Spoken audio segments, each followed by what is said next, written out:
अस्सलाम वालेकुम नाज़रीन, आप सबको the ending fact YouTube channel में दिल से खुशामदीद कहता हूँ। उम्मीद है सब लोग खैरियत और आफियत के लिबास में मलबूस होंगे। नाज़रीन गिरामी, जैसे कि हमने अपनी पिछली वीडियो में आप लोगों के साथ वादा किया था कि हमारा अगला वीडियो गुक्तो और शेख अदीब अली के बारे में है, तो आज की इस वीडियो में हम अपनी उसी वादा को पूरा करने वाले हैं। तो दोस्तों, वीडियो की तरफ बढ़ने से पहले आप लोगों से एक रिक्वेस्ट है कि अगर आप पहले बार हमारे यूट्यूब चैनल को देख रहे हैं तो हमारे यूट्यूब चैनल को सब्सक्राइब कर ले और बेल के आइकन को भी दबाए ताकि आपको हमारे हर आने वाली वीडियो की नोटिफिकेशन सबसे पहले मिलते रहे। तो टाइम को वेस्ट किए बगैर वीडियो को स्टार्ट कर लेते हैं।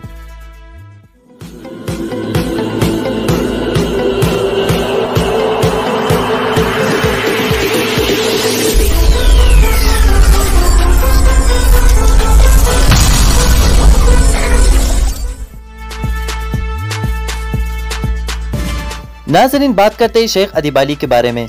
तो दोस्तों, शेख अदीब अली वो शख्स है कि सुल्तानत उस्मानिया की बुनियाद रखने वालों में से शुमार होता है। यहाँ तक कि अगर शेख अदीब अली ना होता तो शायद सुल्तानत भी मौजूद ना होता।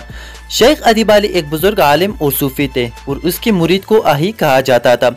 दोस्तों, आप सोच रहे होंगे कि अभी मैं ये सब आपको क्यों बता रहा हूँ। तो खुशखबरी यह है कि शेख अदीब अली एक बार फिर से कुरलुश उस्मान में जलवागर होंगे और इस बात का सबूत यह है कि बाला ने पिछली किस्त में बताया कि अब्बू जान हज के लिए गए हैं और बहुत जल्द आएंगे, लेकिन अभी तक मोहम्मद बुज़दाख की तरफ से कोई कंफर्मेशन नहीं आया है इस बात पर।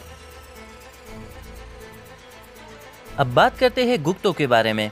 बहुत से नाज़रीन की जहन में ये तजस्सुस है कि कहीं ऐसा ना हो कि शमशाद चाविश की तरह इससे भी ड्रामे से गायब ना कर दे, क्योंकि पिछली दो किस्तों में उससे नहीं दिखाया गया है।